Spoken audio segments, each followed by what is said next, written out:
So hello guys and welcome back to our channel. मैं हूँ हर्ष रॉय। आज की वीडियो में हम बात करने वाले हैं एसएसटी क्लास 10 सिविक्स का पहला चैप्टर हम देखेंगे जो कि पावर शेयरिंग है। उसका फुल क्रैश कोर्स करेंगे गाइज हम along with NCERT solutions and notes.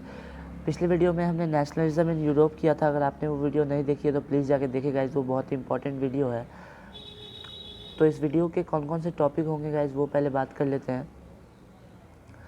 तो इस वीडियो में हम देखेंगे नोट्स जो कि हमने पिछले वीडियो में भी जैसे बताया था क्वेश्चन वाइज, वैसे एक्सप्लेन करूंगा मैं। एनसीईआरटी सॉल्यूशंस देखेंगे जिससे आपका फुल कॉन्सेप्ट क्लैरिटी होगा। तो चलिए इस वीडियो को स्टार्ट करते हैं। तो पहला जो टॉपिक है वो बेल्जियम एंड श्रीलंका है, जिससे दो तीन क्वेश्चन आते हैं गाइस। जो कि पहला क्वेश्चन बनता है describe the ethnic composition of Belgium. तो एथनिक कॉम्पोजिशन, एथनिक मतलब वहाँ पे कौन कौन से जाति रहते थे, वो कॉम्पोजिशन आपको बताना है बेल्जियम का। तो बेल्जियम का पहला तो पॉइंट है कि बेल्जियम का कॉम्पोजिशन बहुत कॉम्प्लेक्स है। 59% लोग वहाँ पे फ्लेमिश रीजन में रहते थे और डच लैंग्वेज बोलते थे। 40% लोग वलोनिया रीजन में रहते थे, फ्रेंच बोलते थे।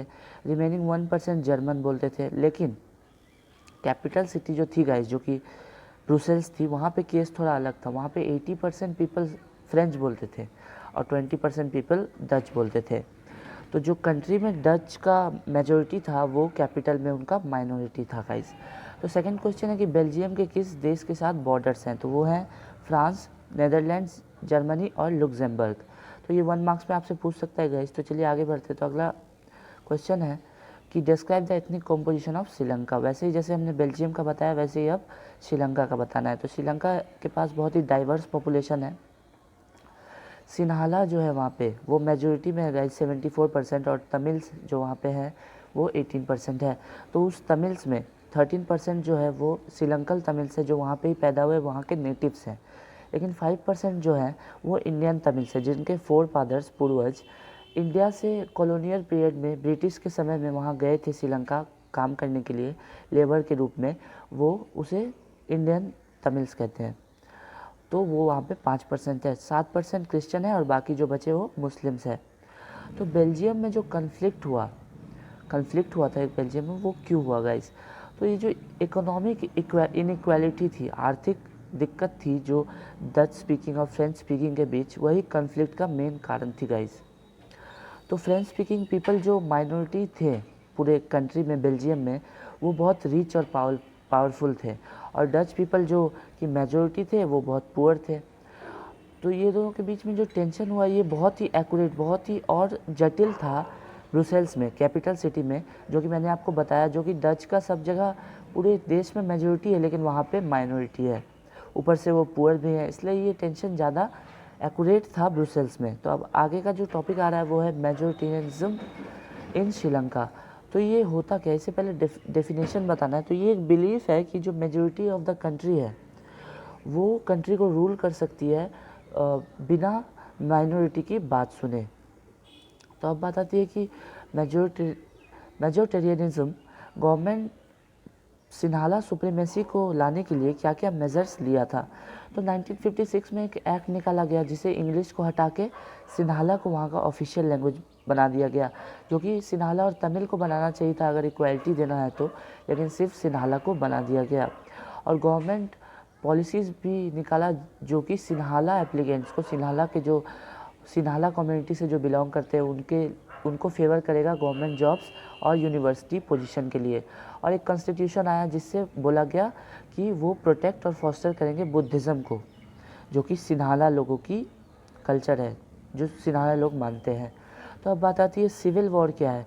तो सिविल वॉर एक वायलेंट कन्फ्लिक्ट है दो अपोजिट ग्रुप्स के बीच एक ही कंट्री का, जो इतना इंटेंस है कि वो एक वॉर की तरह लगता है गाइस। तो अब अगला क्वेश्चन आ रहा है कि श्रीलंका का क्या कन्फ्लिक्ट था। तो ये जो कन्फ्लिक्ट था ये था दोनों के बीच जो डिफरेंस था, सिन्हाला सुप्रीमेंसी को, सिन्हाला को ज़्यादा दिया जाता था अटेंशन, इसलिए ये कन्फ्लिक्ट हुआ। और ये कन्फ्लिक्ट के कारण बहुत लोग मरे भी गए और श्रीलंका की सिचुएशन बहुत ही टेरेबल हो गई, इकोनॉमिक रूप से, सोशल रूप से बहुत ही ख़राब हो गई। तो अब अगला पॉइंट आ रहा है एकोमोडेशन ऑफ बेल्जियम का प्रॉब्लम मेनली सॉल्व कैसे हुआ। तो उसमें हम पहले जानेंगे कि कम्युनिटी गवर्नमेंट क्या होता है गाइस। ये गवर्नमेंट होता है जो कि उन पीपल के द्वारा सिलेक्ट किया जाता है जो सेम कम्युनिटी से बिलोंग करते हैं। जैसे कोई पीपल है जो डच कम्युनिटी से बिलोंग करे तो वो इस पर वोट दे सकता है। तो इस कम्युनिटी का पावर होता है कल्चर, एजुकेशनल और लैंग्वेज रिलेटेड इश्यूज़ में। चलिए आगे बढ़ते हैं। तो अब बात आती है कि प्रॉब्लम कैसे सॉल्व हुई बेल्जियम की। तो वहाँ के गवर्नमेंट ने इक्वल नंबर ऑफ़ मिनिस्टर्स रख दिए दोनों ग्रुप से। दूसरी बात, ज़्यादा पावर्स दे दिया स्टेट गवर्नमेंट को, ताकि स्टेट गवर्नमेंट को सेंट्रल पे डिपेंडेंट ना रहना पड़े, जो कि मोर एक्यूरेट था। जहाँ पे कॉन्फ्लिक्ट ब्रुसेल्स में, वहाँ पे एक सेपरेट गवर्नमेंट बना दिया गया गाइस। और फॉर्मेशन ऑफ कम्युनिटी गवर्नमेंट, ये दोनों स्टेट और सेंट्रल के अलावा एक नया गवर्नमेंट लाया गया जो कि फॉर्मेशन ऑफ कम्युनिटी गवर्नमेंट, जिसके कारण कॉन्फ्लिक्ट जो है वो सॉल्व हो जाए। तो चलिए आगे बढ़ते हैं। तो अगला है कि जो कि एक एनसीईआरटी का क्वेश्चन है गाइस, कि पावर शेयरिंग डिज़ायरेबल क्यों है, क्यों ज़रूरी है। तो पहले हम प्रूडेंशियल रीजंस देखेंगे। तो प्रूडेंशियल रीज़न होता है आउटकम पे बेस्ड जो रीज़न होते हैं वो, और मॉरल रीज़न जो कि भौतिक रीज़न होते हैं वो। तो प्रूडेंशियल रीज़न है कि ये आउटकम पे बेस्ड है प्रूडेंशियल रीज़न, और ये पॉलिटिकल स्टेबिलिटी लाता है और कन्फ्लिक्ट दो ओपोजिंग ग्रुप्स के बीच कम करता है पावर शेयरिंग। और मॉरल रीज़न है कि ये वेरी स्पिरिट ऑफ डेमोक्रेसी है और डिसेंट्रलाइजेशन ऑफ पावर का विभाजन बहुत ही ज़रूरी है डेमोक्रेसी में, इसलिए पावर शेयरिंग डिज़ायरेबल है। तो अब बात आती है टॉपिक की कि फॉर्म्स ऑफ पावर शेयरिंग। तो एक कॉलिशन गवर्नमेंट क्या होता है गाइस, जब दो से ज़्यादा पार्टीज़ एक अलायंस बनाते हैं इलेक्शन लड़ने के लिए, और अगर उनका अलायंस सेलेक्ट हो जाता है गाइस, तो वो एक कॉलिशन गवर्नमेंट फॉर्म करते हैं, जैसे कि हमारे इंडिया में अभी फ़िलहाल एनडीए गवर्नमेंट है। चलिए अब आगे बढ़ते हैं। तो और एक एनसीईआरटी का क्वेश्चन आ रहा है गाइस कि what are the different forms of power sharing. Power किसके किसके बीच मेनली शेयर होता है। तो ऑर्गन्स ऑफ गवर्नमेंट के बीच होता है, जो कि एग्जांपल है legislative, executive and judiciary in India. Different levels of government, जो कि सेंट्रल, स्टेट और लोकल गवर्नमेंट में पावर शेयर होता है।